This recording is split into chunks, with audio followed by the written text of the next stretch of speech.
Hofstad today. So I will call the Judiciary Committee to order here Wednesday, April 7th, 2021 at 1:01 p.m. So thank you, members, for joining today.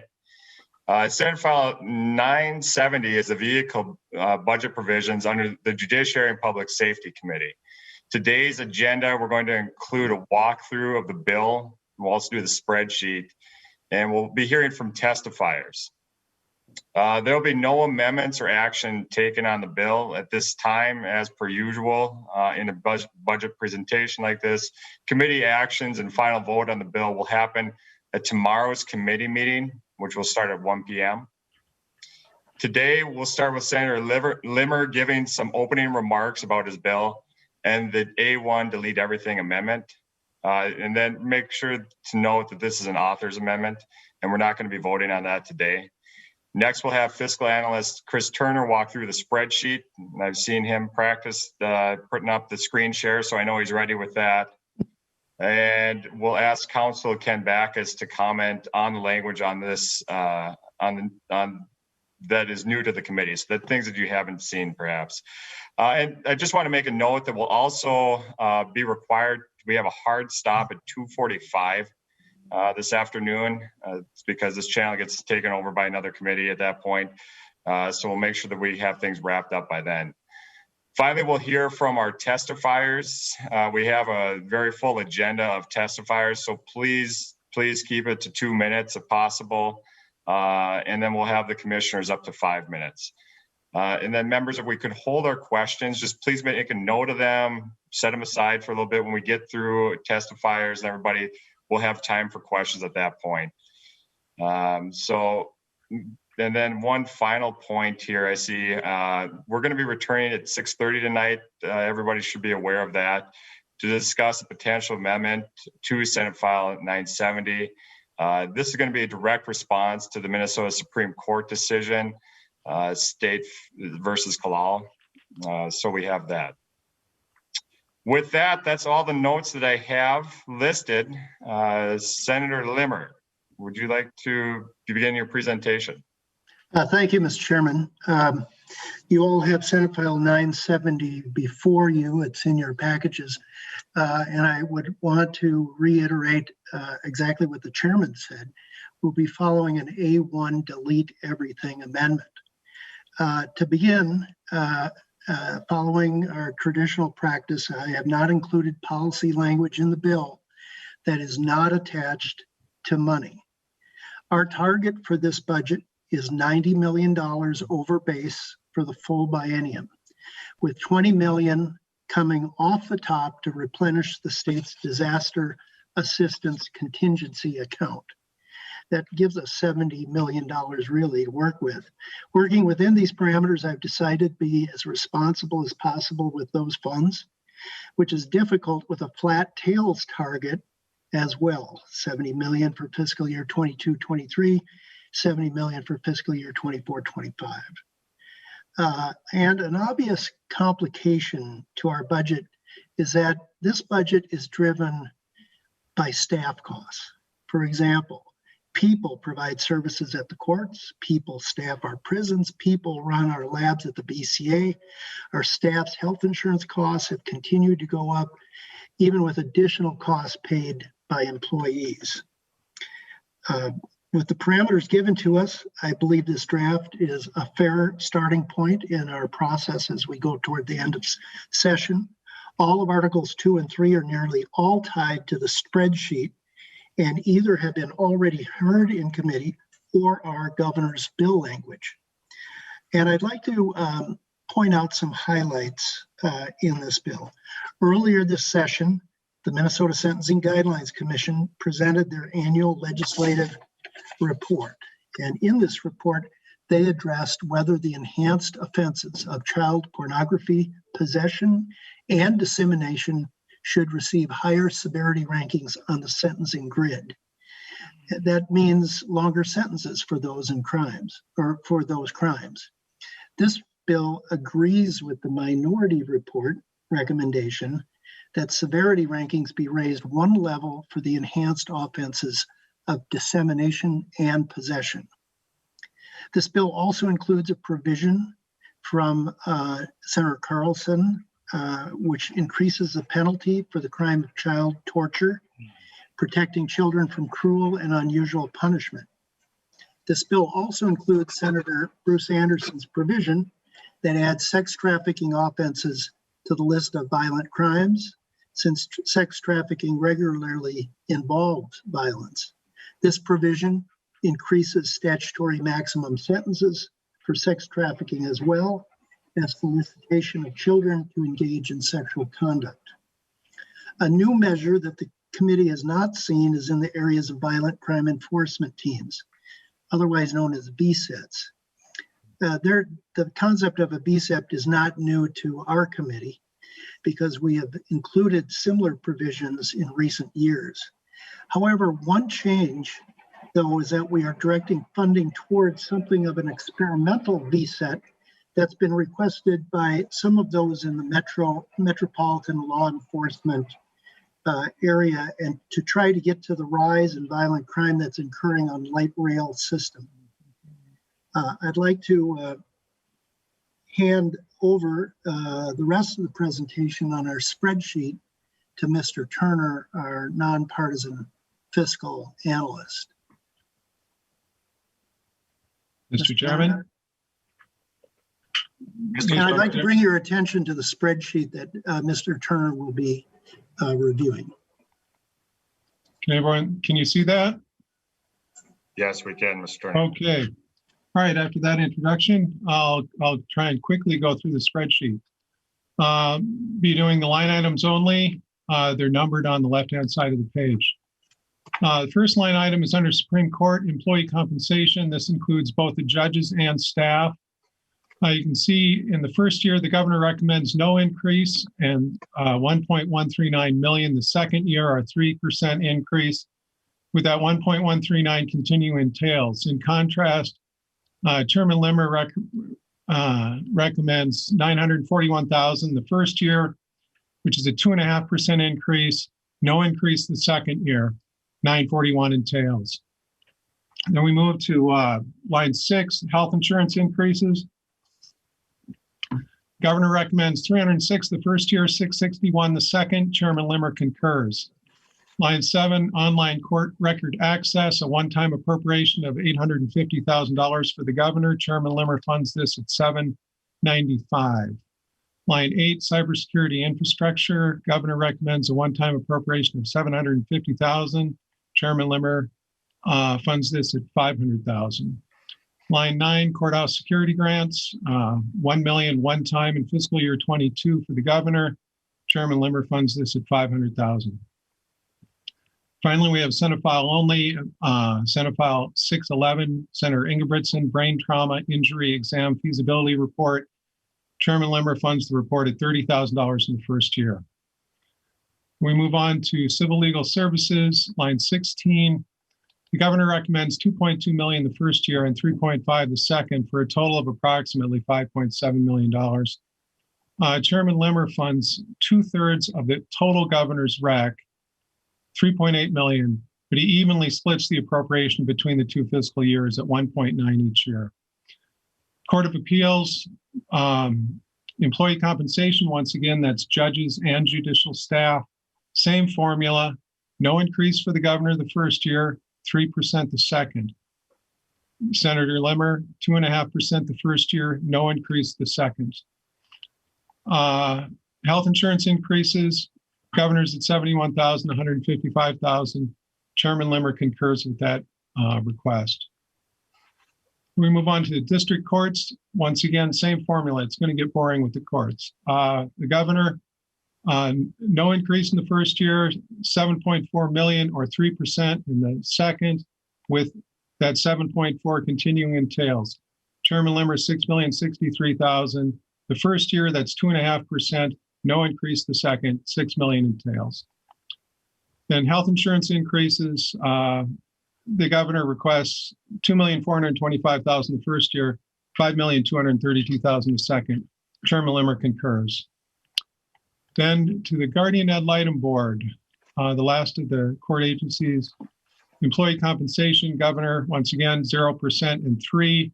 Chairman Limmer, 2.5 and 0. Health insurance increases, the graduated appropriation of 206 the first year and 445 the second. Chairman Limmer concurs. Next, we have 3 small agencies. The tax court has an operating adjustment request of $19,000 the first year, $33,000 the second. Chairman Limmer concurs. Uniform Laws Commission increased conference and travel costs of $2,000 each year. Chairman Limmer concurs. Board of Judicial Standards, restore staffing levels and services. This includes the addition of a half an FTE. $71,000 the first year, $77,000 the second, and Chairman Limmer concurs. Next, we move on to the Public Defense Board, line 70. Maintain public defense services. The governor's recommendation is $5,570,000 the first year, $11,138,000 the second. Total appropriation of $16.7 million. Chairman Limmer funds 2/3 of the governor's total recommendation. That's $11.2 million, but he evenly splits it between the 2 fiscal years, 22 and 23, at 5.6 each year. Line 71 is temporary staffing, COVID-19 backlog. The governor requests $2,761,000 for this item. Chairman Limmer funds it at $1 million. Public Defense Corporation, $74,000 the first year and $152,000 the second. Chairman Limmer concurs with this request. Line 73 and 74, County Program Aid, direct transfer to Public Defender. What these 2 lines do is transfer $500,000 in county public aid directly to the Board of Public Defense, rather than to MMB as happens under current law. This money is available for appellate transcript and alternative counsel costs.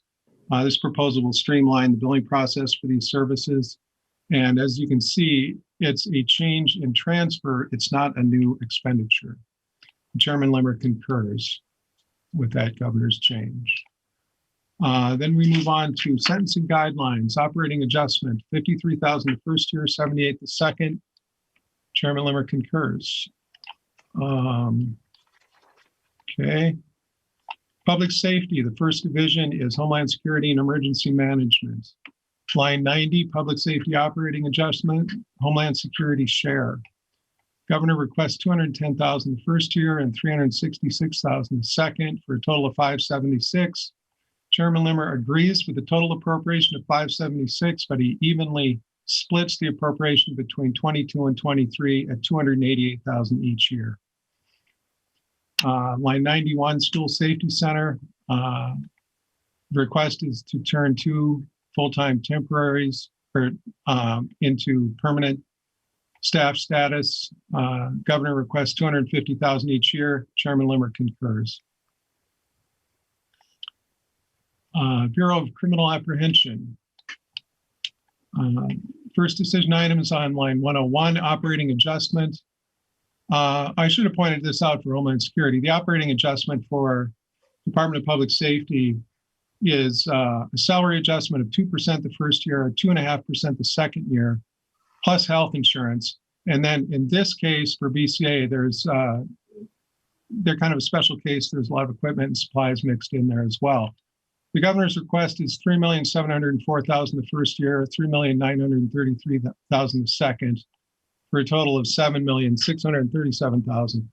Chairman Limmer agrees with the total request, but once again, for tails purposes, evenly splits the appropriation between the 2 fiscal years at $3,819,000. Line 102, civil unrest response. The governor requests $539,000 the first year. Chairman Limmer funds this request at $539,000. Line 103, body cams. The governor requests $397,000 the first year, $205,000 the second. Chairman Limmer concurs with this request. Line 104, criminal information operations build out. This is also known as the Fusion Center, probably heard. This includes some remodeling costs, equipment, and a total of 18 FTEs. The governor's request is for $4,037,000 the first year, $2,273,000 the second, with 2.3 continuing entails. Chairman Limmer does not fund this item. Line 105, cybersecurity, FBI compliance, and computer upgrades carries 11 FTEs with it. Governor's request, $3,455,000 the first year, $3,105,000 the second. Smaller tails at $1.5 million approximately each year. Chairman Limmer funds this item at $2,111,000 the first year, $2 million the second year, and $1,202,000 each year in tails. Excuse me. Line 106, we have the Rapid DNA program. Governor requests $285,000 each year. Chairman Limmer concurs with that request. We have two Senate-only provisions. Line 107, Senate File 1279, Senator Rosen's fentanyl bill. Fiscal note told us, or the BCA told us, they would need one forensic scientist under this bill. Chairman Limmer funds that scientist at $128,000 the first year and $113,000 the second. And finally, we have Senate File 130, the Criminal Alert Network, adding a category for dementia. Comes with a cost of $200,000 in the first year, which Chairman Limmer funds. Oh, and then we have on line 110, a non-general fund item, drug driving lab testing support, supplies, 4 FTEs, et cetera, with the Trunk Highway Fund, or funded through the Trunk Highway Fund, $1.5 million and $833,000. Chairman Limmer did not fund this item. Okay, then we move on to 2 special revenue agencies, the Fire Marshal and Firefighter Training and Education Board. They're both funded from the fire safety account. Fire Marshal has a decision item on line 120, which is an operating increase. Once again, the salary for DPS, 2% and 2.5%. Healthcare, and in this case, there's a hazmat planner that the Fire Marshal would like to, a hazardous material planner he would like to hire as well. It's $427,000 the first year, $493,000 the second. Chairman Limmer concurs with that request. Firefighter Training and Education Board, again, from the fire safety account. The governor is requesting an increase in firefighter training grants, an increase in money for Task Force 1 and for Minnesota Air Rescue. Those 3 increases come to $777,000 each year, and Chairman Limmer concurs with that request. Alcohol and gambling enforcement. Line 136 is AGE's public safety operating adjustment. Once again, 2%, 2.5% salary plus healthcare comes to $154,000 and $268,000, total of $422,000 for the biennium. Chairman Limmer funds the $422,000 total, and again, evenly splits the appropriation between the 2 fiscal years at $211,000. Line 137, civil unrest response. The governor requested $71,000 for AGE officers to respond to potential civil unrest. Chairman Limmer did not fund this item. 138, legal cost. These are legal costs incurred by the department over a 2020 court ruling, $93,000 one time. Chairman Limmer does fund this item. Then we have body cams, $16,000 each year for AGE agents. Chairman Limmer concurs with this item. The next 3 lines are 2 a.m. bar close permit fee expenditure change, special revenue to general revenue, or to special revenue to general fund, and then elimination of transfer. The governor is proposing 2 things in this bill. First, he's depositing the revenue from the 2 a.m. bar closing fee directly into the general fund rather than into the special revenue fund, which is the way it's going now. And 2, changing the corresponding appropriation from the general fund or from the special revenue fund to the general fund. These 3 lines reflect that change. The first 2 are the appropriation switch. Second one eliminates the transfer. And Chairman Limmer concurs with the governor on that item. Move on to Office of Justice Programs, Public Safety Operating Adjustment, OJP share. Once again, 2 and 2.5% salary increase plus health.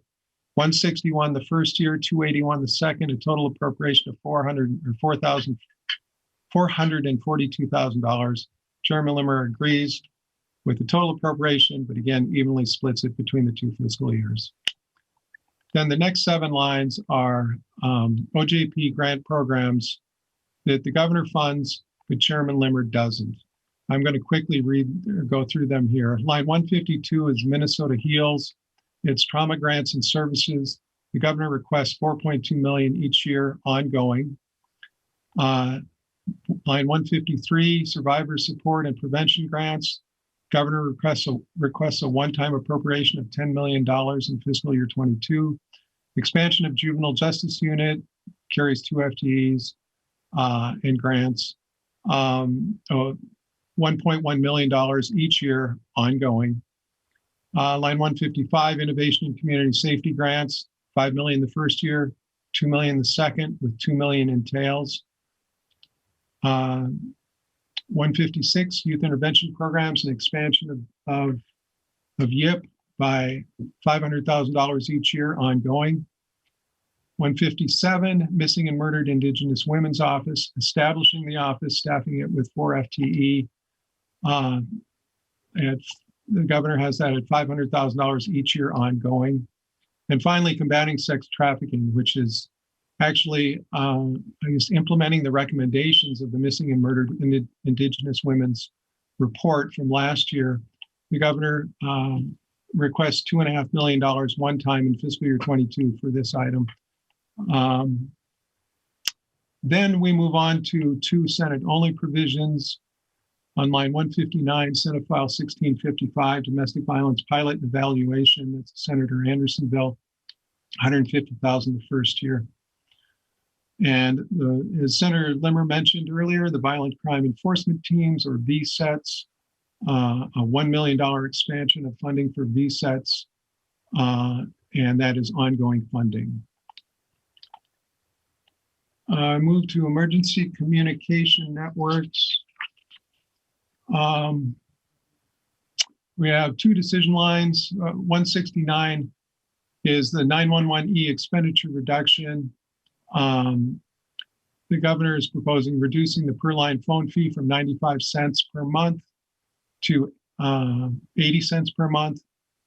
This reflects that reduction. The reason he can do this is because the debt service on the bonds that built out the public safety radio system over the last 2 decades have been paid or will be paid off in June of this year. Then line 170 is Senate File 565, is Senator Ingebrigtsen bill, telecommunicator working group. Senator Limmer appropriates $9,000 in contracting costs from the 911E fund to staff this working group. Move on to the post board. Operating adjustment for the post board, $23,000 the first year, $45,000 the second. Chairman Limmer concurs. E-licensing software for Salesforce. This is previously a minute cost. The Post is establishing itself as an independent agency. It has been dependent upon Minute and DPS for some of its administrative services. The governor recommends the Post paying for its own Salesforce costs at $137,000 each year. This is a cost shift anyway, I'd imagine. Chairman Limmer concurs with that. And again, in the same vein, line 188, administrative services will be purchased from the small agency resource team. Previously, Department of Public Safety was providing those services for the Post Board. $110,000 each year. Chairman Limmer concurs. Line 189, the Post has a staffing request in, 4 FTEs, compliance and enforcement staff, and a training coordinator, $645,000 the first year, $523,000 the second. Chairman Limmer does not fund this item. And then on line 190, extend officer training reimbursement and striking the sunset. If you remember, the $6,000, the $6 million, excuse me, additional training reimbursement was put in place 4 years ago. It was sunset. It was sunset this fiscal year. We lifted the sunset during the special session last summer. So it is funded in the base for this year. That's why there's no money here. But as you can see, this 11 million per year base, it falls down to 5 million. That represents the sunset. And so strike the sunset, here it comes back, $6 million. That's 12 million in tails. It's in the governor's request. Senator Limmer, there's no way he had 12 million in tails, although this is obviously an item that that the entire Senate's going to revisit down the line in 2 years when that sunset comes. If we don't lift the sunset now. Okay, the next one is Private Detective Board, line 197, operating adjustment, 5,000 the first year, 11,000 the second. Chairman Limmer concurs. Human Rights Department, operating adjustment of 192 and 287 for a total of $479,000. Chairman Limmer concurs with the total appropriation, $480,000, evenly split between the 2 fiscal years at $240,000.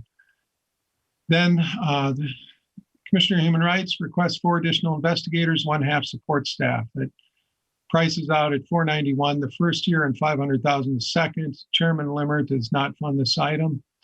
Finally, on 206, 1 3/4 FTE for an initiative to prohibit racial rental discrimination. Governor requests $265 the first year, $268 the second. Chairman Limmer does not fund this request.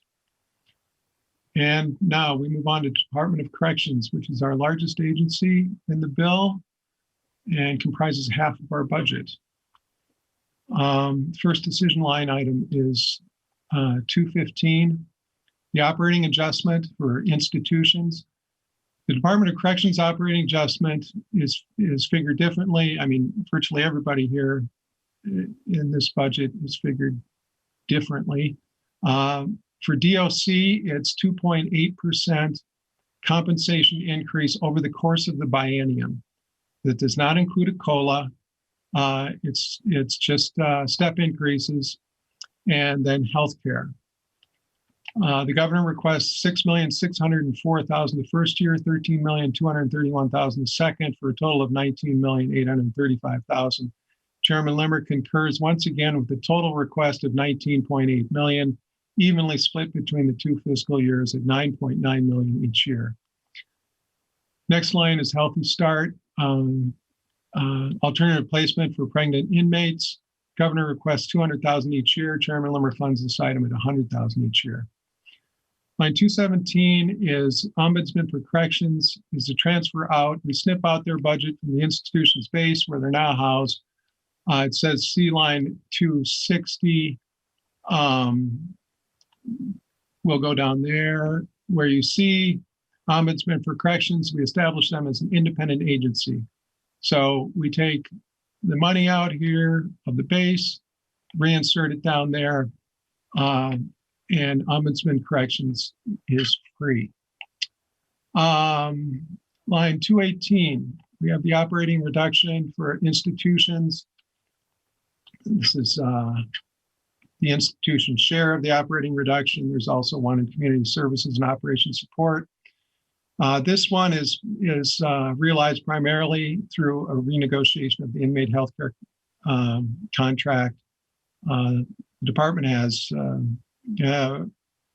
approximately 1,500 fewer inmates on the projected average than when the contract was first negotiated.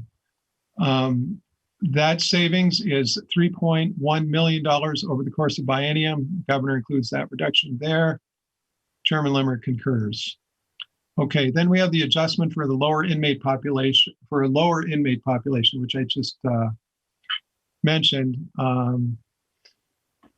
Due to COVID and the courts closing down and then slowing down, the department has, on average, for their projection, 1,500,000 or 1,500 fewer inmates. At one time, the population was down by almost 2,000. That is what leads to this line They make an adjustment for the lower inmate population of 9 million the first year and 7.8 million the second, for a total of 16.8 million. Chairman Limmer concurs with that. He actually even saves a few more dollars, 16,808,000. Then we move on to 5 Senate files. Senate File 1457, child pornography severity ranking increases. Senator Limmer bill. Fiscal noted out, these are bed costs, 37 the first year, 127 the second, 258 the third, 418 the second or the fourth.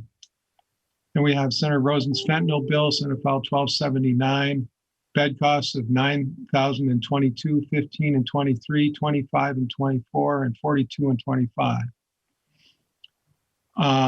We have Senator Carlson's child torture felony crime establishment. It was fiscal noted at Senate at severity level 8. Bed costs came in at 9, 15, 25, and 32. Senate File 765, human trafficking penalty increases. Senator Anderson, bed costs came in at 10,000 in fiscal year 23, 35 and 24, and 58 and 25. Then we have Senate File 519. These are not bed costs. Senator Osmick's bill providing state ID and 90 days of meds to inmates upon release, and then requiring the Department of Corrections to create a homeless mitigation plan for released inmates. Homeless mitigation plan costs $12,000 in the first year. The ID and the meds cost $48,000 per year. And that's why you have the appropriation $60,000 in the first year, $48,000 in the second, and $48,000 in tails.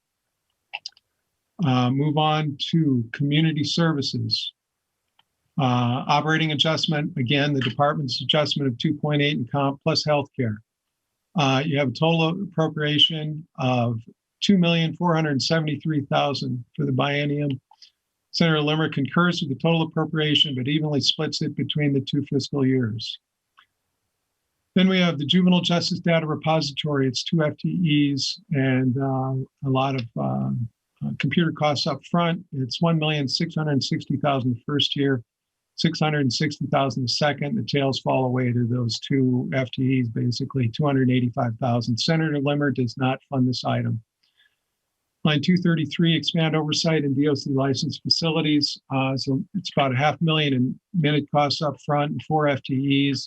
It's 992 and 492, with 492 continuing in tails. Senator Limmer did not fund this item.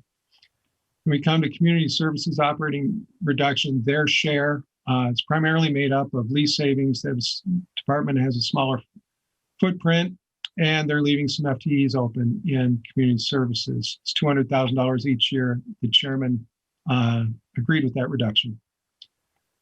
Governor's request one-time CCA subsidy and CPO reimbursement grants of $1,321,000. With that was a supervision work group that would study structure and funding of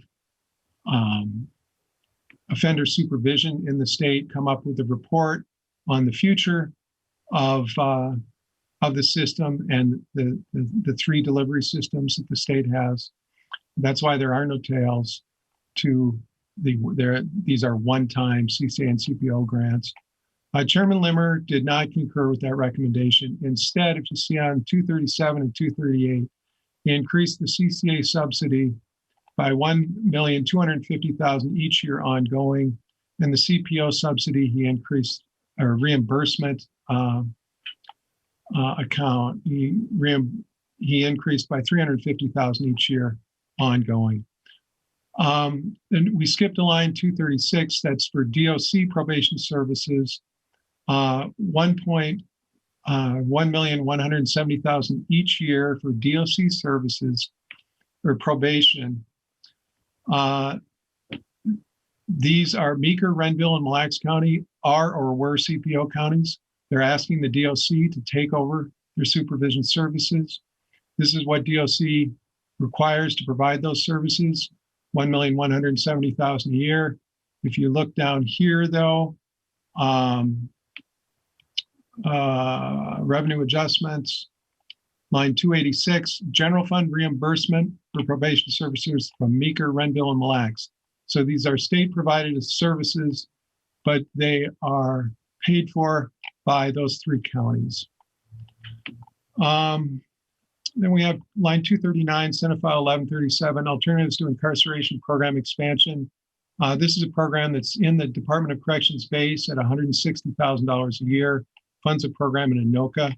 The Senate expands that program by $320,000 each year, 2 sites, one in Wright and one in Crow Wing County. Okay, operation support, operating adjustment, 2.8% comp over the biennium, plus healthcare. Total appropriation of $1,027,000. Senator Limmer appropriates $1,028,000, evenly splits it between the 2 fiscal years. He doesn't graduate it. He evenly splits it at $514 each year. Line 247, information technology. This is the minute line. This is what it costs to maintain current services. It comes in at $1,566,000 the first year, $1,621,000 the second. Chairman Limmer funds this at $600,000 each year ongoing. Indeterminate sentencing or sentence release board. The governor wants to create a 4-person board. Right now, the Commissioner of Corrections alone is responsible for parole decisions. This would give it to a 4-person board. The governor is requesting $40,000 each year in administrative costs. Chairman Limmer does not create the board, and so he does not fund it either.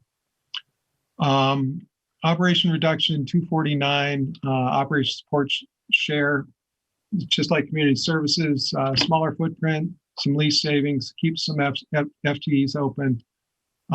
Came up with a reduction of $400,000 each year. Chairman Limmer agreed with that reduction. Okay, then we move to the Ombudsman Corrections. We've already been through that. They become an independent agency. Move to the legislature. We have an appropriation to the Legislative Coordinating Commission for Senate File 1467. Senator Limmer is reestablishing the Data Practices Commission and funding it at $60,000 each year ongoing. Getting to the end. General fund transfers. Senator Limmer already mentioned the disaster contingency account. The governor funded this account at $25 million. The chairman put $20 million into the account.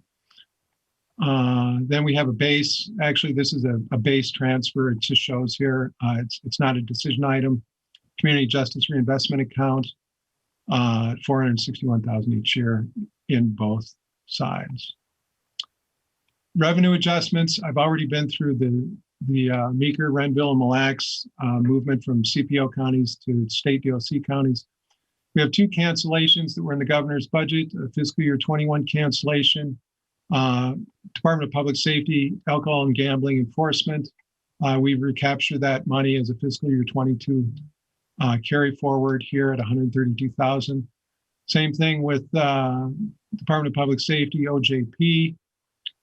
Fiscal year 21 cancellation captured as a 22 carry forward, $213,000. That's it for the general fund. There's a couple non-general fund items that I think should be mentioned because they're governor's requests. The first one, line 300, emergency communications rate change. That's the E911 phone change. We've already been through that.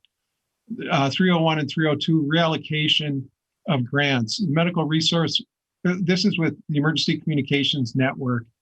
Right now, they give $683,000 each year to medical resource communication centers. They are continuing to do that in the first fiscal year. In the second fiscal year, they are reallocating those grants from the MRCCs to the PSAPs, the Public Safety Answering Points, which is they're the main activity funded by this program. Anyway, then 303 and 304, hazmat responsible party clarification is the governor's recommendation. It's really just a transfer of funds.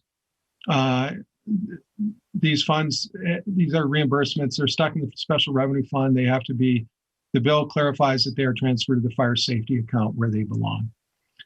Line 304, human rights certificate of compliance is a $100 increase Brings in $73,000 to the, I think, workforce compliance account for the Department of Human Rights. Chairman Limmer concurs with this, and everything's cool. Then 306, 2 a.m. permit fee revenue loss. We've been over this. This is just listing the special revenue that's being lost because we're getting rid of the transfer. Line 307, railroad and pipeline safety assessment. This was first assessed in 2014, sunset in 2017. The governor recommends reimposing this assessment at $2.5 million each year. The appropriations are statutory. They're not direct appropriations, so they're not listed in the spreadsheet. Chairman Limmer does not concur with this, and the reimposition of the assessment is not in the bill. And finally, Correctional Reinvestment Special Revenue Act. This came in with the governor's new revised budget. There is no money in this account, actually special revenue account. There's no money in this account because it's prospective. The whole point is to fill it up with savings from earned early releasees. I put it here because it's the governor's request. Chairman Limmer does not include it in his bill, but it got its own line at the very end. Mr. Chairman, that's it for the spreadsheet. I guess I'll go on. I'll just continue here and hopefully we'll be done in a couple minutes. Wonderful. Okay. Going to the body of the bill. We've been through Article 1. That's the appropriations, which implements the spreadsheet. Article 2, Section 1, these are all provisions that actually I've already talked about. First one is hazardous material responsible party assessments. We just talked about that. It's on spreadsheets line 303 and 304. That's Section 1. Sections 2 and 13 are connected to the 2 a.m. bar closing permit fees. Once again, they deposits the 2 a.m. on-sale liquor permit fee revenue into the general fund rather than special revenue fund. Switches the appropriation from special revenue to general fund. It's on spreadsheets line 140 to 142 and 306. Then sections 3 and 4 in Article 2 are Department of Human Rights workforce certificates. Just went over that. Spreadsheet 305. Increase of $100 from 150 to 250 for the certificates. Then section 5 is the E911 phone fee. This provision actually, it deletes obsolete language, statutory language regarding the emergency telecommunications service fee. It doesn't establish the amount of the fee. The fee is established by the Commissioner of Public Safety with the approval of MMB.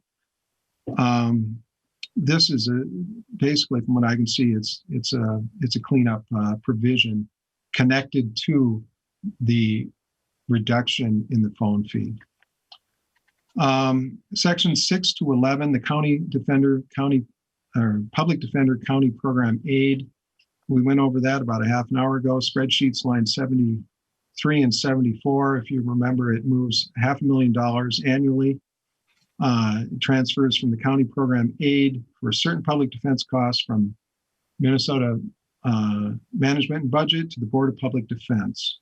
It would streamline their billing process, and it is not a new cost. That's section 6. Sections 7 to 10 are technical amendments connected to section 6, clarifying the process under which the board retains alternative counsel paid for by section 6 in part. And then section 11 is a technical amendment clarifying that the Board of Public Defense is responsible for processing payment for transcripts in appellate courts. Once again, the cost or the eligible expense from section 6, eligible for county public or county program aid. Then we have sections 12 and 16. These are both connected to the Alternatives to Incarceration pilot program that I talked about. It's in the base in Anoka at $160,000. We expanded to Wright and Crow Wing. That's spreadsheet line 239. That's section 12. Section 16 We're expanding it, and we think so much of it that Section 16 directs the reviser of statutes to codify it and to reflect that it is a permanent program. And Mr. Chairman, that's the end of my presentation. I can turn it over to Mr. Backus. Thank you, Mr. Turner. Appreciate your work on this. Yes, next we'll go to Senate Counsel, Mr. Backus.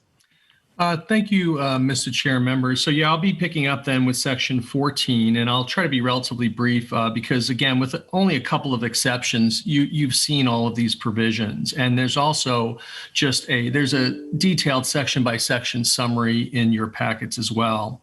So section 14 comes from Senate File 611, Senator Ingebrigtsen's bill. It's been modified though since the last time you saw it. Originally, the bill required courts in certain situations for felony level offenders to order a neuropsychological examination if the offender may have had a stroke, a traumatic brain injury, or a fetal alcohol syndrome disorder. What the section now does is it requires the state court administrator to conduct a feasibility study on this. And Article 1 appropriates $30,000 in fiscal year 22 for this. Section 15 establishes the 911 telecommunicator working group. This comes from Senate File 565, Senator Ingebrigtsen's bill, and Article 1 appropriates $9,000 in fiscal year 22 for this. That takes us to section Article 3. Sections 1 and 13 are new to this committee. Mr. Turner mentioned this earlier. They come from Senate File 1467, which is Senator Limmer's bill. What they do is they reestablish the Legislative Commission on Data Practices and Personal Data Privacy. This commission was originally established in 2014, but sunsetted in 2019. The bill has already gone through civil law, state government, and the Rules Committee. It's a bit of a strange bill in the sense that it's really not our policy jurisdiction, but it is our budgetary jurisdiction, which is why it's in here now. And Article 1 appropriates $60,000 each year ongoing for the commission. Sections 2 and 3 are, Section 2 and 3 come from Senator Osmak's bill, Senate File 519. The only provisions that are included here, though, are the ones that directly cost money. So Section 2 requires the Commissioner of Corrections to facilitate the provision of a state identification card to inmates in certain circumstances, and also requires the Commissioner to supply an inmate with a 1-month supply of non-narcotic medications upon release. And then Section 3 requires the DOC to implement a homelessness mitigation plan for offenders released from prison, and then report annually to the legislature on this. Article 1 appropriates $60,000 in fiscal year 22 and $48,000 in fiscal year 23 for these two sections. Section 4 is Senator Kiffmeyer's bill, Senate File 1315, authorizing the Commissioner of Corrections to conditionally release certain pregnant and postpartum inmates. Article 1 appropriates $100,000 each year ongoing to supplement this provision. Next, sections 5 to 12, 14, 16, and 18. So that's 5 to 12, 14, 16, and 18. This language is from Senator Anderson's bill, Senate File 765 on prostitution and sex trafficking. Section 5 contains a change that you haven't seen before. It's a pretty minor one. It's the effective date. Originally, the effective date for Section 5 was the standard August 1 and applies to crimes committed on or after. The new effective date is simply August 1st. Article 1 appropriates $10,000 in fiscal year 23, and then more in the tails for these sections.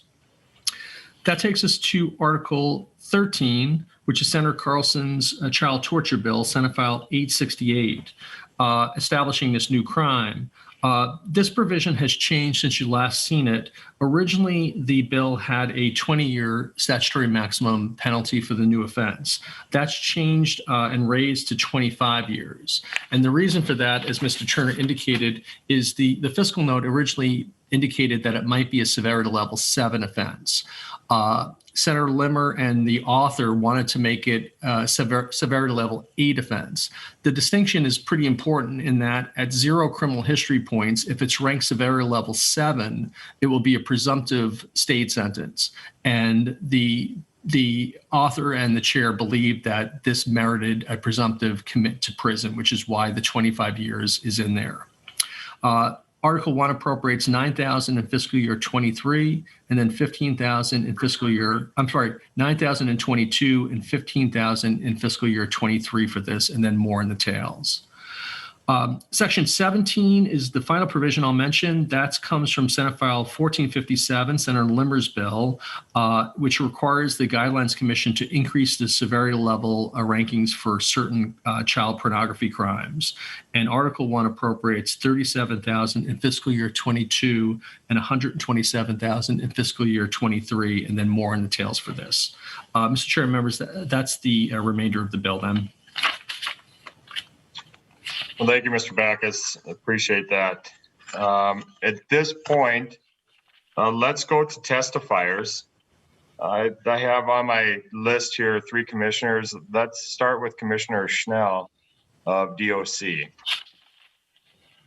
Commissioner Schnell. Good afternoon, Mr. Chair and members. Thank you so much. And I know you're pressed for time, and I'll still keep my comments really brief. I want to first thank Chair Limmer and all the committee members for the things that are included in the budget bill.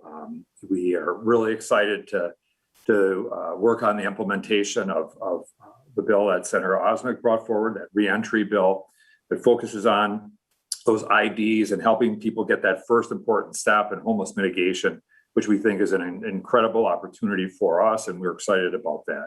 We're also immensely grateful for your support of that Healthy Start Act as we look to launch that and try and reduce the impact of adverse childhood experiences and the ways in which it can ultimately result in the long haul in people coming into our system.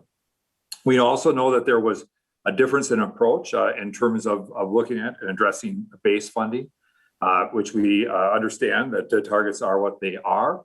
I would just point out one of the concerns in terms of base is that in the tails for us that has an implication of about 42 full-time equivalencies, the difference in terms of that gap there. And I think when we look at the IT funding, which has there's tails implications, there are differences. One of the things that this funding did is really maintains our existing service level. And so the lack of that funding ultimately has some implications in terms of the potential requirement that we will have to reduce some of our services. And as the state enterprise's 3rd largest agency, that has implications. And we know that this has been an area of great concern for state policymakers, senators, and the House of Representatives members as well, as these are costly items, and yet they become so critical to these operations. We are grateful for the funding for the CCA, Community Corrections Act counties, and the county probation offices. There was a difference in terms of how that funding is, and particular tails. The committees that Chair Limmer's target is higher in terms of those dollars, which we know is important. I would just say that one of the goals, and there's some language that we have on the House side that really brings the 3 systems. We've had conversations with the county probation office group, as well as the Community Corrections Act counties and the Association of Minnesota Counties. And we think we have hatched together some language that would bring that group together to ultimately come back to all of you to have a really solid policy discussion about the ways in which we fund 3 different delivery systems that today are funded in 3 different mechanisms and have created decades of challenges and, frankly, inequities across our state, depending upon the system that you may have in your county. And so we think that this is one of the areas where we recognize that there are differences, and we look forward to being able to have conversations with all of you and our partners. We do think that a couple of things that we felt really important about that I think I wanted to just bring to the committee's attention. In particular, and again, I understand that there are limitations, but the enhancing safety and security and facilities, this is a part of that, the jail work that we worked with the Minnesota Sheriff's Association on. It really stepped up kind of some of our ability to carry out our regulatory responsibilities by way of inspections and addressing some of the compliance with standards. It also brought into line a consistency between the police use of force, the use of force requirements that the legislature set last summer during the special session, and made that more consistent in terms of its application in the jail. And it's important to note that use of force statute for corrections really has not had any updating and remains much the way it was when it was first established in 1905. The juvenile, and in addition to that, there are some policy provisions that we think really need some updating, and as well, ultimately, the resources to be able to provide those inspections of county jail. We inspect more than 160 facilities and oversee construction projects with six inspectors. And as committee members may recall, we had the conversation with the OLA about the OLA's report on prison facility safety, and the need for us to implement a process of audits was one of the recommendations that we wholly and fully agree with. And our budget plan here included our ability to be able to carry out those inspections of state correctional facilities as well. And then, finally, I would just say, I've had many great conversations with members about the Juvenile Justice Data Repository, which really would help us inform policy decisions going forward. And this whole notion of, which we haven't had a chance to talk about in committee, but the Minnesota Rehabilitation and Reinvestment Act, which ultimately improves public safety outcomes and allows us to take savings from earned incentivized release and invest that into victim services, community supervision and support, gap funding services in areas across our state, especially outstate Minnesota, where sometimes community-based services can be more lacking or more challenging to access. And finally, it puts 25% back into the general fund.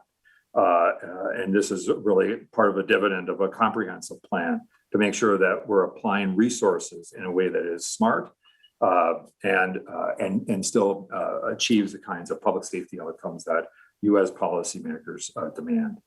And with that, Mr. Chair, I look forward to the opportunity to work with you, Chair Limmer, and the members of the committee in any way we can to fully understand some of the things that we think are missing. But I do want to say with absolute assuredness that we are grateful for the things that are included and allow us to move some of these important initiatives forward and maintain the critical funding needs that the agency has. And with that, Mr. Chair, I would stand for any questions that you or the committee members may have. Thank you, Commissioner. I appreciate that. So members and testifiers, Commissioner Schnell had half of the budget, so I gave him a little leeway in presenting here. We're a little bit over the 5-minute limit, but Commissioner Harrington and Commissioner Lucero, we'll do 5 minutes, and then for the further testifiers, we'll do 2 minutes after the commissioners are done. But thank you, Commissioner Schnell. That was for wrapping that up. You have half the budget, so you get a little more time. Commissioner Harrington, I'll turn it over to you. Mr. Chair, for the record, my name is John Harrington. I'm the Commissioner of the Department of Public Safety, and I will speed walk myself through this. My 5 minutes, I think, is what I've got. I want to thank you for allowing me to testify today, and I also appreciate your flexibility as I'm working between 2 committees and a Homeland Security meeting all at the same time. First off, I want to thank you for funding the body cam piece of this. Police accountability via body cams is a top priority of mine, and your inclusion of that funding to invest in cameras and the ongoing need for data will have a significant impact in continuing both to build trust with the community, but also it will help in clearing officers who are wrongly accused, and it will demonstrate an increased transparency to the community, which I think are really important pieces in this time. In addition, I'm very grateful for your funding of the civil unrest costs, whether it was Moorhead or Minneapolis. Whenever and wherever in our state we've been called to assist local police in responding to civil unrest, Department of Public Safety has been ready and willing to go and lend our assistance. I'm grateful that the civil unrest costs are covered, as these events were certainly not part of our 2020 plan and are still ongoing as we work to respond to events that unfold even as we speak. We appreciate the funding for our operating adjustments on the public safety divisions, including moving the 2 a.m. AGED fee to the general fund. There may be some confusion in some of the language that we've asked to include in the bill. Allows us to access the PUC escrow account, and I'm committed to answering all of your questions and appreciate your willingness to hear our request for that.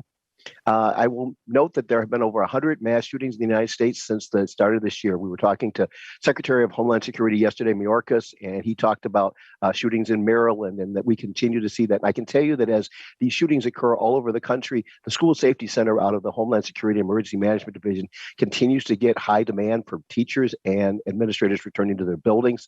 The 2 FTEs continued funding will make a significant impact for schools throughout Minnesota, and we're grateful to support making those 2 positions permanent. DPS has taken a very victim-centric approach.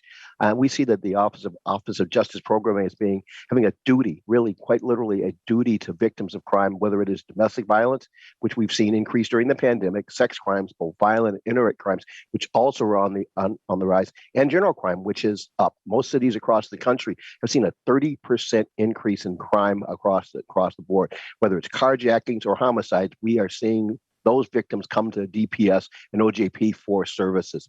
It's core to our mission to support those crime victims and provide service to help them recover from their experiences, whether it's violent crime or sex assault or any of the other myriad other offenses that we are seeing across the state. The lack of investment in our OJP programs in this bill doesn't serve those victims very well. Included in your packet is a letter from me on the importance of us investing in the juvenile justice system.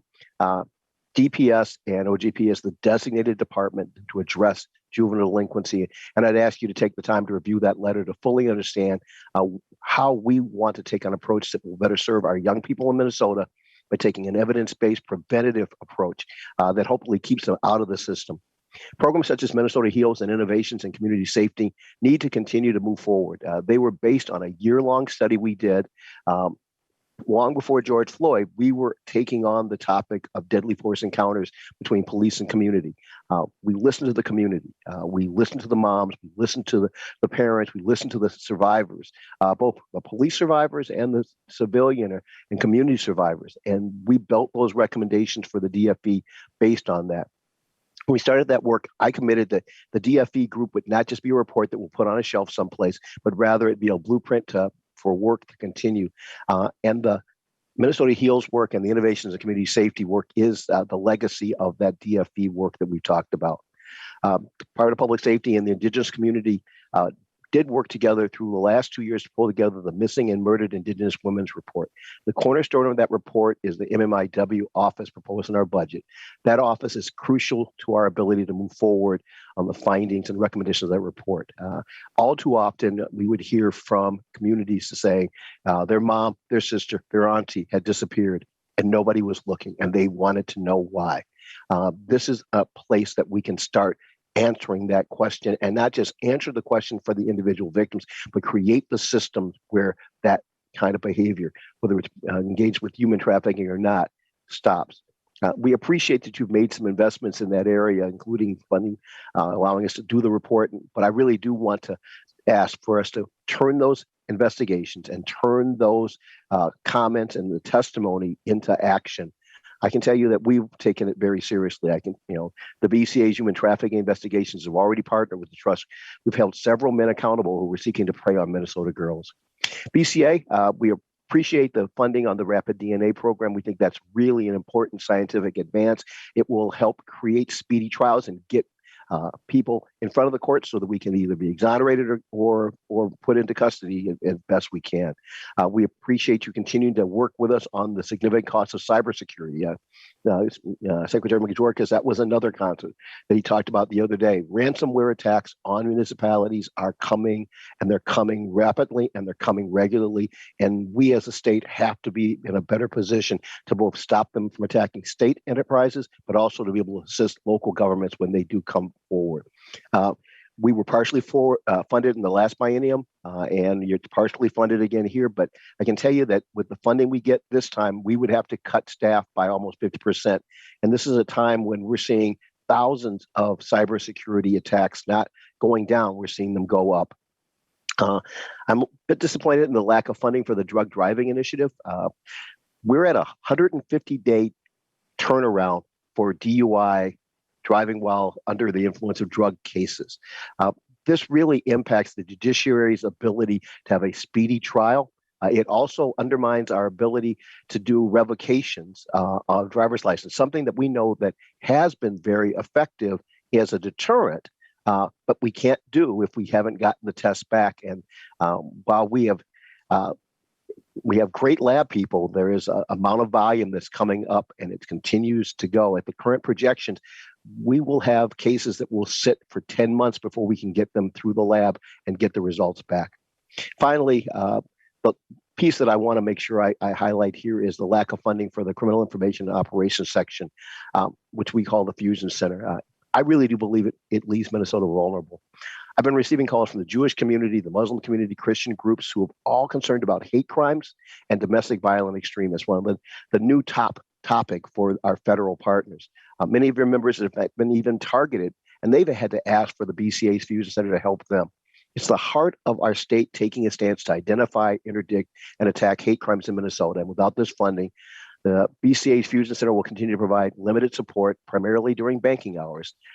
It's been a resource that we've used in so many ways. It has continued to operate despite the fact that we've continued to layer on from international terrorism to domestic terrorism to homegrown violent extremists to school shootings to COVID. All of those things keep getting layered on. And at this point, we have to find a way to fund it if we're going to be able to continue to keep Minnesotans safe.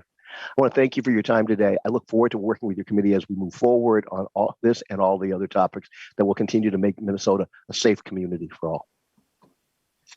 Thank you, Commissioner. Appreciate your time. Senator Bingham, if you have a question that's procedural to what's happening right now, we can take it. But if it's substantive, we're asking that we hold questions till after the testifiers. No, I just had two questions for Senator Harrington, Commissioner Harrington, sorry. Okay.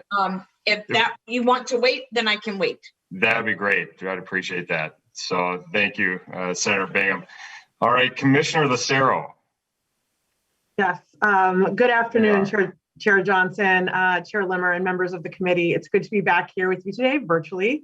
My name is Rebecca Lucero, and I'm the Commissioner for the Minnesota Department of Human Rights.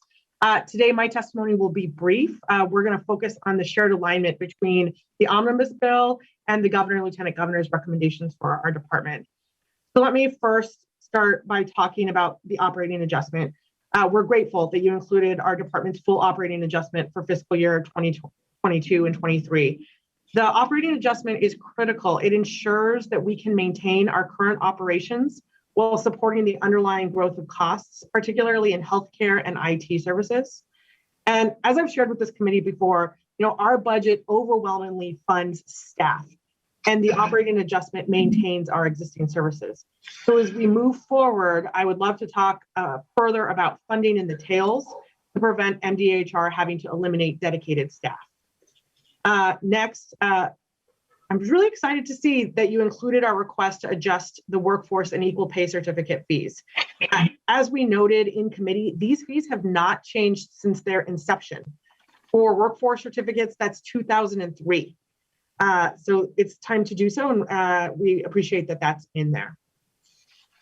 Now, I'm going to talk quickly about an area that I'm hoping we can keep working on together, and that's the request from MDHR for additional funding to increase our investigative capacity.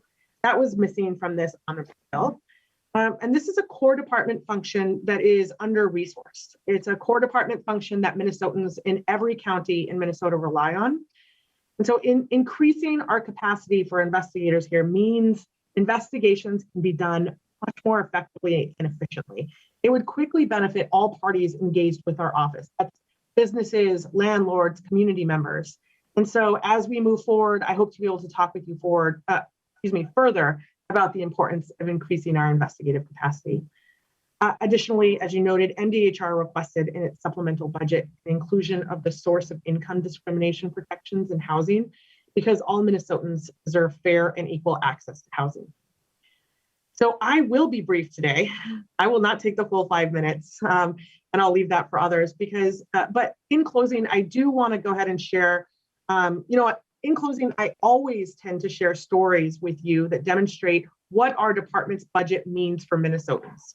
So today, I'm just going to take a couple minutes to take a quick look back at some of the stories that I've already shared. So I talked about Laura. She's a veteran with a service-related disability. Laura's employer denied her the ability to bring her service animal to work. I talked about Kimberly. You remember her. She has a cute little kid, and she's a parent who was fired because she took parental leave. I also shared the story of a 16-year-old seasonal lifeguard who was sexually assaulted at work. And when she reported it twice to 2 different supervisors, neither took any action at all. So under the Minnesota Human Rights Act, we are responsible for investigating and upholding the civil rights of all Minnesotans. That includes Laura, that includes Kimberly, that includes every Minnesotan throughout the state. So we're a small people-powered agency fulfilling a big mission. So funding for our department, and that's really what we're talking about here today, supports the dedicated staff who show up every single day to support Minnesotans. So thank you, Johnson, Chair Limmer, and the committee. We look forward to working with you for the remainder of the session. That was your 5 minutes. Have a good day. Thank you, Commissioner. There's actually 3 minutes and 41 seconds, so you did really well. Thank you very much for that.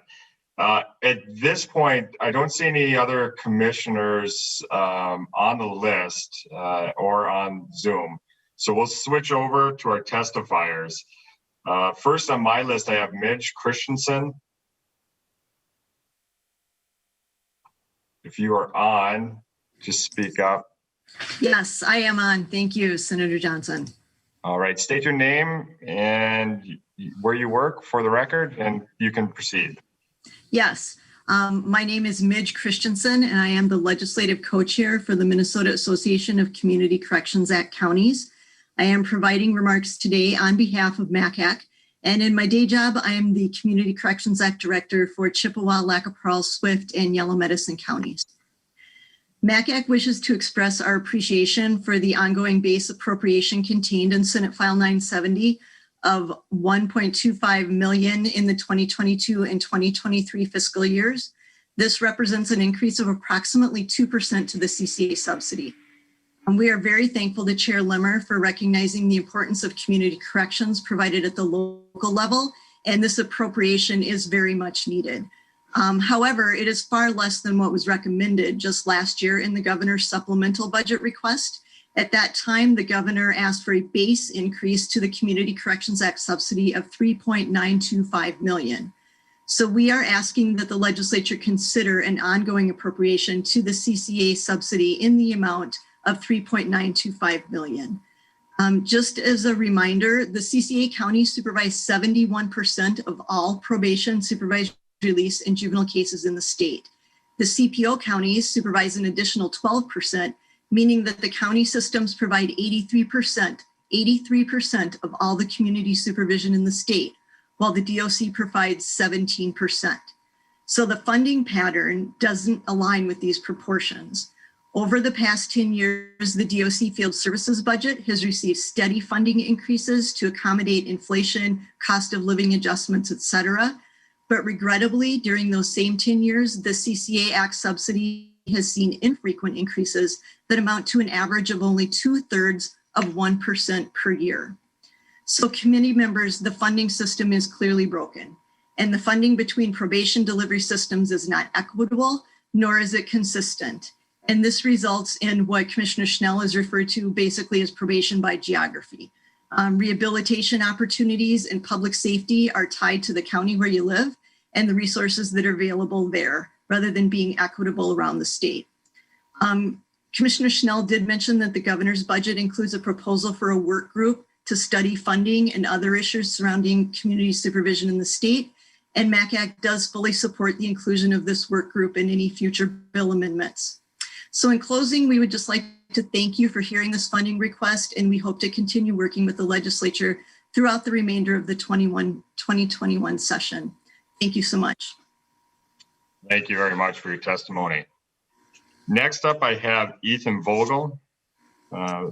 If you could state your name and who you represent for the record. And next on the list is Devin Bruce, if you want to be prepped for as soon as Mr. Vogel is done. So Mr. Vogel. Yes, thank you, Mr. Chair and committee members. My name is Ethan Vogel. I'm the Legislative Director for AFSCME Council 5. AFSCME Council 5 represents over 18,000 state employees, including several thousand employees at the Department of Corrections, the Guardian Ad Litem's Board, courts, and other boards within this committee's jurisdiction. I'll keep my remarks brief, Mr. Chair. I want to thank you, Chair Limmer, for your work on this budget and for including the line item appropriations for operating adjustments and salary supplements for the majority of the governor's requests. Adequate operating adjustments are absolutely critical for our ability to collectively negotiate the competitive wages and benefits necessary to maintain a robust and safe staffing levels. It does not take very long for underfunding here or there to become a chronic issue with widespread consequences. Chronic underfunding leads to recruitment and retention challenges, which for frontline staff manifests in staffing shortages, forced shifts, mandated overtime, burnout, dangerous assaults, debilitating injuries, and death. So the inclusion of the salary supplements and operating adjustments for all state agencies within your committee jurisdiction and elsewhere is essential. Thank you for doing your part, Mr. Chairman, and I hope as you have time outside of working to pass this omnibus bill, that you'll work with your colleagues in other committees to help them see the value of adequate funding levels and operating adjustments. Thank you. Thank you, Mr. Vogel. Appreciate the testimony. Devin Bruce, are you on today? I am. Thank you, Mr. Chair. Right. Can you hear me all right? I certainly can. Yeah, if you would please just state your name and who you represent for the record. And Catherine Richmond, you're up next, so please just be prepared. So, Mr. Bruce. All right. Thank you, Mr. Chair. My name is Devin Bruce. I'm the Public Affairs Coordinator for the Minnesota Association of Professional Employees, MAPE. We are a union of over 15,000 state workers across all agencies and boards and commissions. We'd like to thank Chair Limmer, as well as the governor and the commissioner, for providing full funding for the operating adjustments. Rather than go over some of the other testimony that many others have provided already, I just wanted to highlight a couple things. One, we hope that you also include the operating adjustments for the tails. As Commissioner Snell mentioned, this impacts over 40 FTEs at DOC, and this is obviously a safety concern as well as a public safety concern for staff. For DPS and for human rights, impacts about between 10 and 15 FTEs. So we are concerned about the level of service that would impact in the tail. So as the bill moves through committee, we hope that this will be addressed. We're also a little disappointed that the proposal didn't include the safety inspectors for the local jails and lockups. Right now, as Commissioner Snell stated, it was about 6 inspectors covering over 160 facilities, not including the new projects under construction. This is a lot of time and a lot of effort and a lot of real estate that they have to cover, as well as a lot of responsibility to make sure that both the inmates and staff are safe within their facilities. We're also hoping that in the future we can address some of the concerns around community supervision. As Commissioner Snell stated in previous testimony, the DOC is making a more comprehensive effort to continue to reduce the prison population towards community supervision and alternatives to incarceration. These provide a more holistic and rehabilitative approach to reintegration. For this to be successful, however, we need to have agents that have manageable caseloads, as well as being able to cover as many people as they're being released into the population, and making sure that victims are being notified. We're also looking at trying to reduce the number of paperwork hours that our agents are spending. This includes the pre-sentence investigative reports for felonies. There's a task force that is included in the House Omnibus Bill that we hope that as this moves through and goes into the conference committee, that we hope you can consider and include. And finally, the COVID-19 didn't erase any of the safety concerns raised in the OLA report from 2019. So we hope that we can make some progress on that this next time. Thank you so much. Thank you, Mr. Bruce. Catherine Reichman, if I'm saying that correctly? It's Ricksman, but that's just fine. Richmond. No problem. All right. Sorry about that. No problem. Yes. Please state your name again for the record and then who you represent. Thank you. My name is Kate Richtman, and I have had the privilege of serving on Minnesota's Juvenile Justice Advisory Committee for many years, and I'm here on behalf of that committee. And thank you, Mr. Chair and the committee members. For those of you who may not know, the Juvenile Justice Advisory Committee, and I'm just going to call it JJAC because it's easiest, is Minnesota's state advisory group.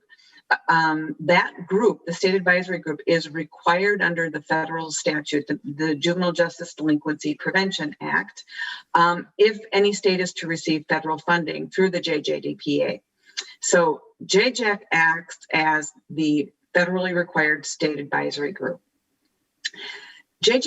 Minnesota's JJAC is the largest federally recognized state advisory group in the country. And it's the first to be chaired by a representative of a tribal nation, something I think we as Minnesotans should be extremely proud of. And certainly the Department of Justice is proud of that as well.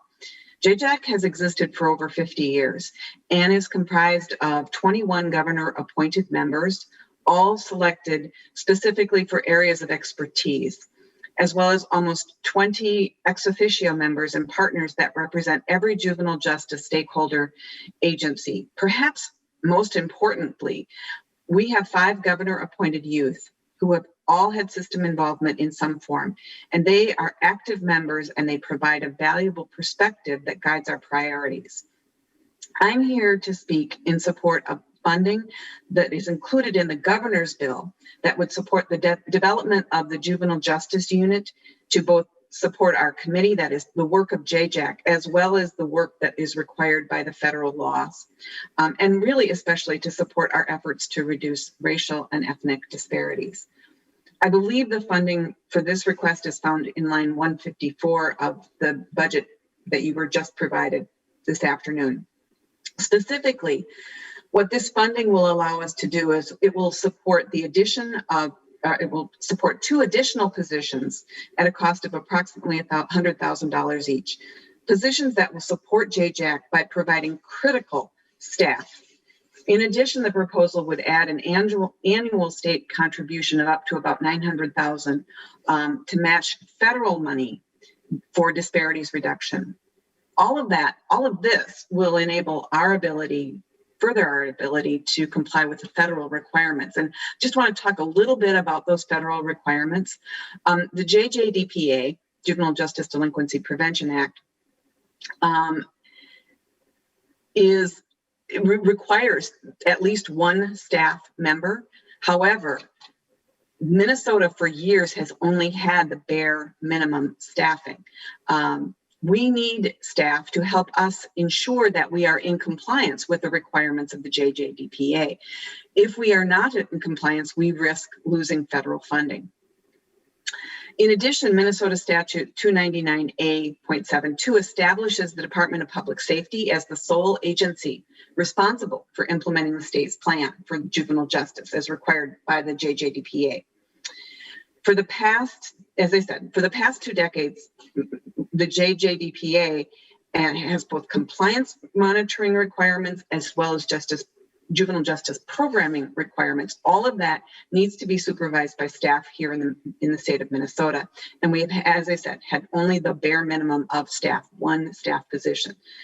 Almost every other state or territory in the country has at least 3 people to do the work that's required and that we ask of this position as part of JJAC.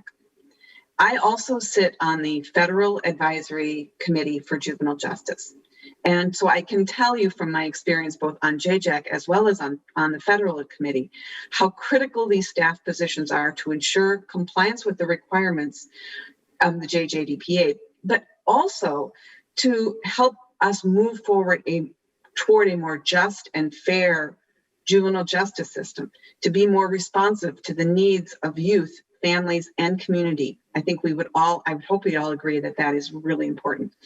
And Minnesota is one of the only states in the nation that relies solely on limited federal funding to meet the federal requirements and to provide grant support organizations dedicated to racial and ethnic disparities reduction.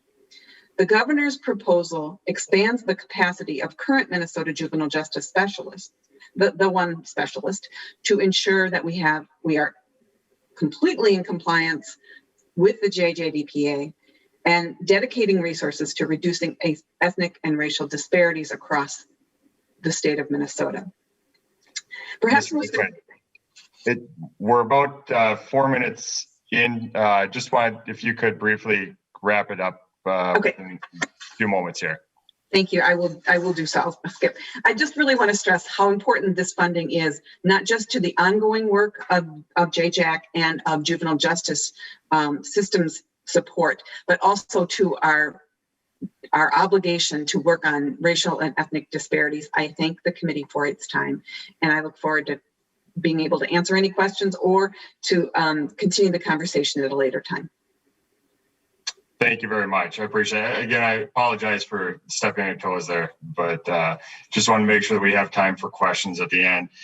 Now we will move to a testifier who needs little introduction. Most are familiar, but we will get your name for the record. Mr. Neumeister. Mr. Chairman, members of the committee, I thank you very much. My name is Rich Neumeister, and I'm representing myself. First of all, I just want to say, Senator Limmer and the committee, my clap to you getting that privacy commission and getting that money, because it's important for privacy and right to public information to find out a lot of these huge issues that need to be discussed. As you may know, Mr. Chairman, and Senator Limmer and other folks, there are a lot of issues even now before your committees, or that may not be passed all the way from data collection concerning mental health information to facial recognition, that need a lot of discussion in this kind of form that is being funded and going forward. So let's, on that one, let's go to it and do it. And then secondly, I just want to make a real quick comment based on what Commissioner Harrington indicated. I support the recommendation at this point of no funding for the Minnesota Fusion Center. I was a member of their privacy group 14 years ago. I'm very familiar with the Fusion Center.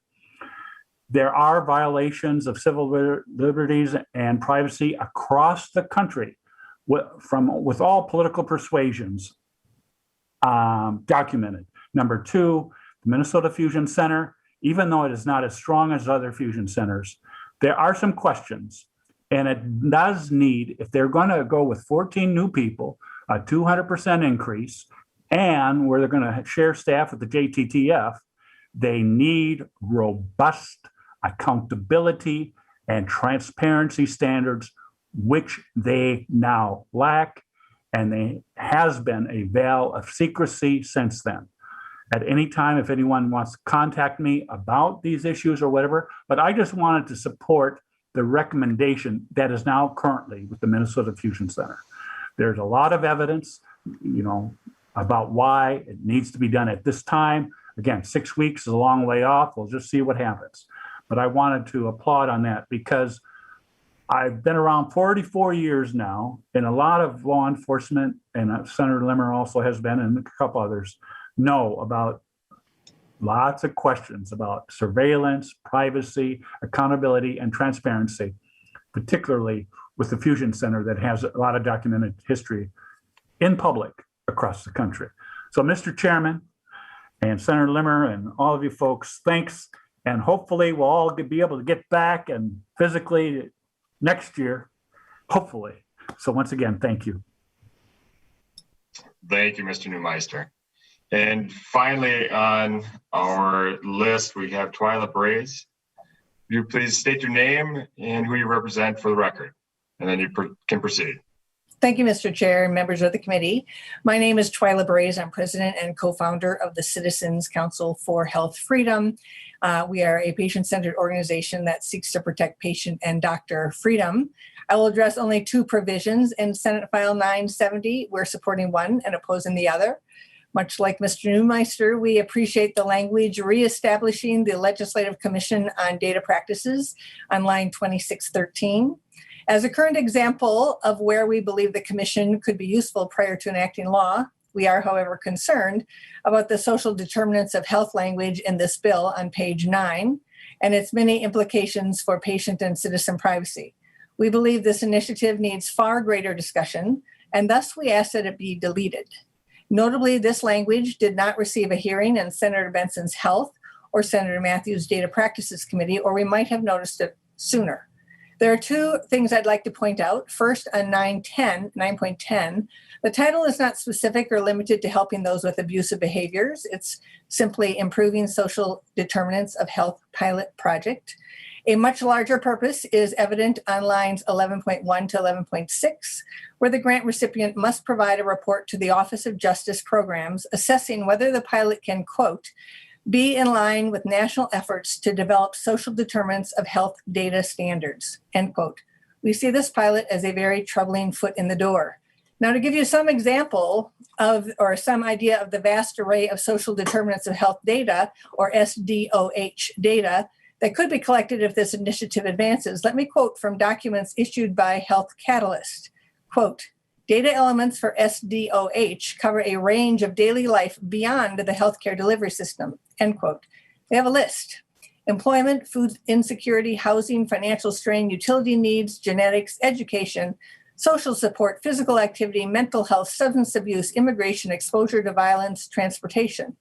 But another source adds to that list: income level, occupation, workplace safety, gender inequity, racial segregation, early childhood experiences and development, community inclusivity, crime rates, neighborhood conditions, physical environment, access to safe drinking water, clean air, and toxin-free environments, and recreational and leisure opportunities. We believe this vast collection of data in the electronic health record will comprehensively profile the population and their personal lives. We do not believe Minnesotans support such in-depth surveillance or data collection. We don't believe that they'd want to participate in the gathering of this data or their own profiling as a prerequisite to accessing care. Finally, we don't believe Minnesotans will look kindly on any plan to use this kind of data to make judgments about or interfere in their private lives, or potentially to influence what kind of medical care they may receive. Thus, we again request that this section be eliminated. Thank you, Mr. Chair. Thank you very much for your testimony. So that is the end of my testifiers list that I have currently. I think at this point, I'd like to turn this over to member questions. To begin with, I have on my list Senator Ingebretson.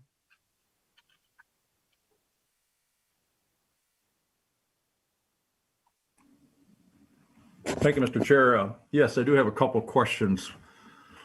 And one of them goes way back in the first part of the testimony. And I think maybe Mr. Turner can help me with this, with the E911 money going from 95 cents to 80 cents. I know this, I have a fair amount of knowledge about what this committee is, or what these dollars are for and what they're used for. Can you tell me what's in that fund right now, being the governor's asking for a reduction? Mr. Turner. Mr. Chairman, Senator Ingebrigtsen.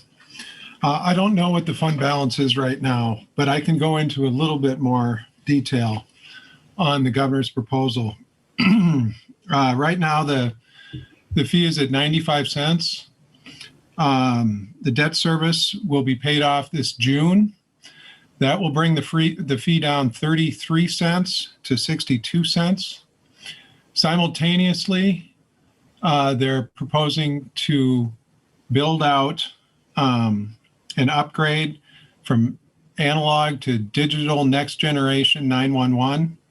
That will increase the fee by 18 cents. So the fee is going to go from 95 to 62 and then back up to 80. I mean, immediately. But that is the accounting of where they got to 80 cents, the net decrease of 15. I don't know what the current balance is in the 911 fund. I can find that out for you. Thank you, Mr. Turner. That'd be great if you would. That can be done offline. And now I understand. What they're doing there. I mean, that's a huge cost, and ratepayers are paying for it justifiably. And I've always understood that, and I don't have a problem with it. So I just have an idea what was going on there. If you would get to me with that total number, again, not in a real big hurry. Mr. Chair? Senator Ingebrigtsen. Could I ask Mr. Schnell, I don't know if I even need this, but I know they have legal costs from the Department of Corrections and Department of Public Safety. And I'm just wondering, who do they go to pay for these legal costs when there's a action being taken against the state of Minnesota? I don't know if Commissioner Schnell or Harrington wants to answer that. I'm just wondering that out of pure curiosity. I don't ever see that online. I don't. Mr. Chair, I think I could try to give that a whirl. Commissioner? So I think Senator Ingebrigtsen, I think, it depends on the nature of that lawsuit. I think there are some, the claims subcommittee does some claims things, but actual lawsuit settlement frequently will come out of agency dollars. Agency budgets, and we don't have a high number of them, but we do have them on occasion. Okay, so you'd ask for them if you needed them, then, Mr. Chair. I'm sorry.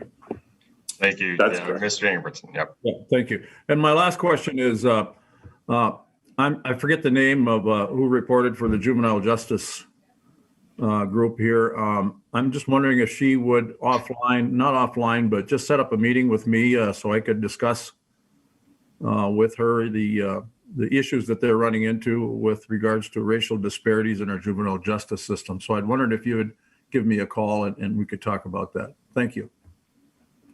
Thank you, Senator Ingebrigtsen. Senator Limmer and then Senator Bigham. Thank you, Mr. Chair. I listened carefully to Ms. Brace's comments about her reference, I believe it was on page 9, line 10.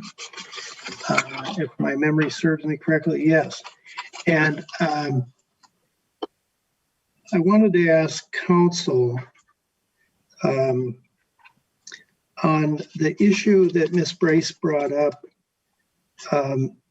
Is it an issue of the words of social determinants that's the issue, or and would you agree with her concern?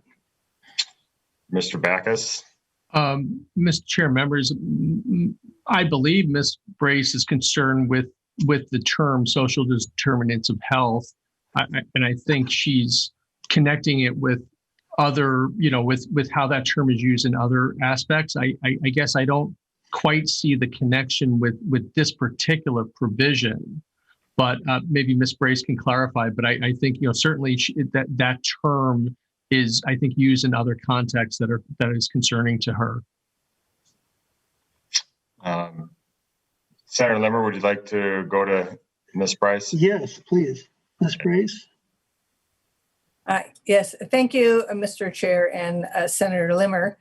If you look on page 11 lines, in particular, lines 11.4 to 11.6. At the end of page 10, it talks about the grant recipient for this money has to provide this report to the Office of Justice Programs. And one of the things that they have to identify is whether any measurements or evaluations of the pilot project, they have to identify that, plus an assessment of whether this pilot project can provide a model for the state and, quote, be in line with national efforts to develop social determinants of health data standards. So for us, it is a foot in the door. It's a way to start this in Minnesota. We don't want this kind of data collection started in Minnesota. We don't want Minnesota to help move this data collection forward on a national level, gathering this kind of all-consuming data about our private lives, things happening inside and outside the exam room, all those lists of things that I mentioned. Those are the social determinants of health that are being pushed nationwide, and we do not want Minnesota to help add fodder to that because it's all being done without the patient's consent. Thank you, Ms. Braze. Senator Limmer, any follow-up? No, not at this time. Okay. And members, we'll go to Senator Bingham, but remember that we have to be out of here by, I've got a message here. We can go 5 minutes over, so that'd be 2:50. So we have 9 minutes left. Senator Bingham. Thank you, Mr. Chair. One is more of a comment for Chair Limmer regarding the 911 working group, which is Article 2, Section 15. I'm thinking on subdivision 2, a very good conversation that we had on, this is Ingy's bill, and it's really good bill, but I would like some exploration of pensions. And then I think you should add a member of the para board. It's just for your consideration, sir. It's not, I mean, I just think it would be useful. Senator Pappas and I and Housley have a bill looking at some pension things for dispatchers, and I think it'd be a worthwhile addition, sir. My question's for Commissioner Harrington and then one for Commissioner Lucerio. Commissioner Harrington, there's been discussion, at least not in this committee, but out there about a need to fix the deadly force issue. I'm wondering where that's at, if there's anything, what the status of that is. And then my other question deals with CISM. As you know, I worked with Senator Ingebrigtsen very hard over the summer on the CISM and peer support stuff. And I don't have a problem with the Minnesota HEALS program. That's not what I'm saying. But sir, I thought like the whole idea of CISM was to like get it under your department so that you could confirm that these are good programs and help kind of like train the trainer in it. It just seems like we're getting so many of these one-offs. So those are my two things for you. And then I have one question for Commissioner Lucerio. Commissioner. Mr. Chair, Senator Bingham, thank you. And I'll take them in the order you gave me. In regards to the deadly force statute, there are ongoing conversations with the Minnesota Chiefs of Police Association, the Minnesota Sheriff's Association, and MPPOA, who were the parties that we worked with the bill on.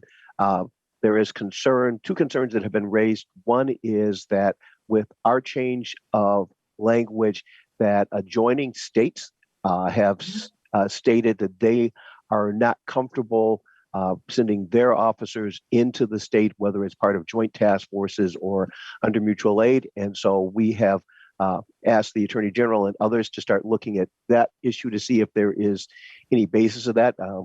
The general conversation I've had is backdrop to that is each state has its own laws, and typically that is something we work out on a state-to-state basis.